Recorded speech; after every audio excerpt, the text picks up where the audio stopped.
இலக்கை நோக்கி டுவர்ட் த கோல். இந்த நிகழ்ச்சிக்கு உங்களை அன்புடன் வரவேற்கிறோம்.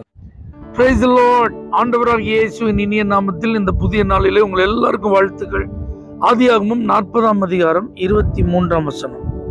ஆனாலும் பானபாத்திரக்காரரின் தலைவன் யோசேப்பை நினையாமல் அவனை மறந்து விட்டான்.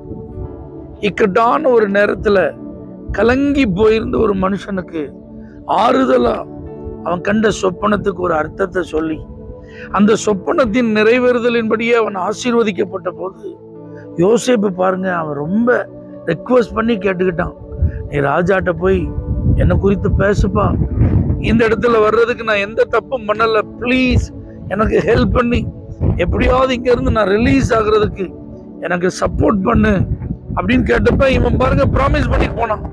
கண்டிப்பா யோசேப்பு, என்னால முடிஞ்ச உதவியை நான் உனக்கு செய்வேன். நான் பைபிள் அழகா சொல்லுது, அவன் மறந்து விட்டான். நீங்க நம்முடைய கவலை எல்லாம் என்ன தெரியுமா? இவங்க என்னைய மறந்துட்டாங்களே, அவங்களுக்கு நான் எவ்வளவு ஹெல்ப் பண்ண தெரியுமா? நான் அதெல்லாம் வெளியில சொல்ல விரும்பல, ஆனா என்னை இப்படி மறந்துட்டாங்களே, அவங்க வேலையில இன்னைக்கு இப்படி இருக்கிறாங்கன்னா அதுக்கு நான் தான் காரணம், அவங்க வாழ்க்கை இன்னைக்கு ஆசீர்வாதமா இருக்குன்னா நான் தான் காரணம். ஒரு பண நெருக்கடியில நான் உங்களுக்கு உதவி செய்யாமல் இருந்திருந்தா என்ன ஆயிருந்திருக்கும்? அந்த நேரத்தில் நான் உதவி செஞ்சதுனாலதான் அந்த கஷ்டத்துல அவங்க வெளியே வந்தாங்க. ஆனா இப்போ என்ன செஞ்சிட்டாங்க? மறந்துட்டாங்க. என் குடும்பம் என்ன மறந்துட்டு, என் பெற்றோர் என்ன மறந்துட்டாங்க, என் உடன் பிறந்தவங்க என்ன மறந்துட்டாங்க, என் பிள்ளைகள் என்ன மறந்துட்டாங்க, என் நண்பர்கள் என்ன மறந்துட்டாங்க, என் நன்மை பெற்றவர்கள் என்னால இன்னைக்கு மேல வந்தவங்களாம் என்னைய மறந்துட்டாங்களே. இப்படி ஒரு ஆதங்கம் உங்களுக்குள்ள இருக்கா? அது நல்லதுக்குன்னு நினைச்சுக்கோங்க.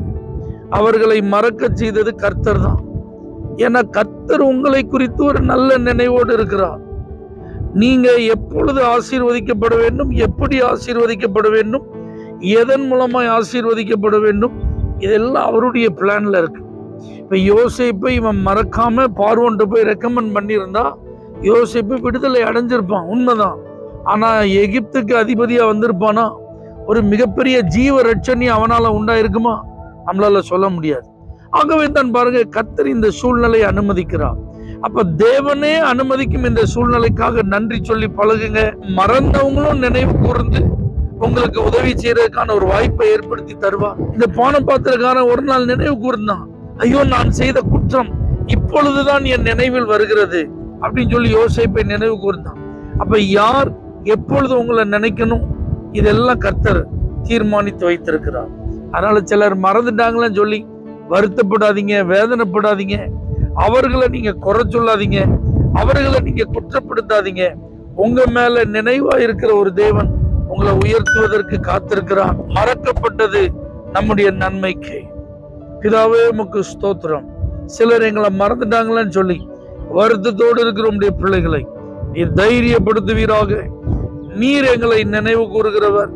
சிலர் எங்களை மறந்தாலும் ஏற்ற நேரத்தில் எங்களை ஞாபகப்படுத்தி அவர்களுடைய நினைவிற்கு கொண்டு வந்து நாங்கள் பெற வேண்டிய நன்மைகளை எங்களுக்கு நீர் பெற்று தருவீர் என்று நம்பி இயேசுவின் நாமத்தில் ஜெபிக்கிறோம் எங்கள் ஜீவனுள்ள நல்ல பிதாவே, ஆமென்.